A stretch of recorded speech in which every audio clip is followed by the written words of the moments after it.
ตัวไหนเนี่ยในเรื่องละช่วงตอนเจ้าดารีดเนี่ยไม่เห็นเนี่ยไม่ใช่นักซีละถ้าช่วงอากาศไม่มี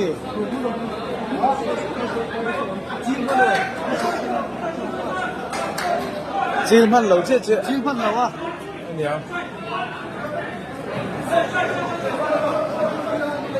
อันนั้นดำฟังเลยครับ là đầm ho chiêu man lâu vai thì và này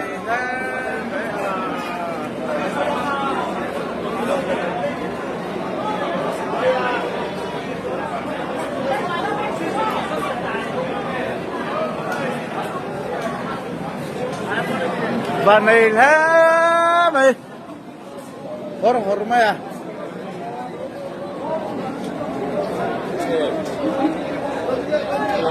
hospital ạ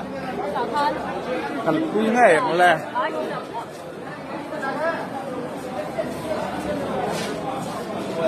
so cái so ăn một ta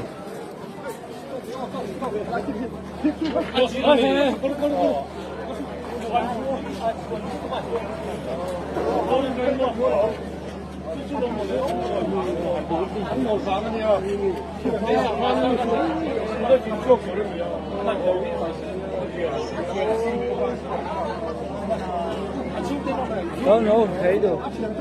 Này này, xong rồi.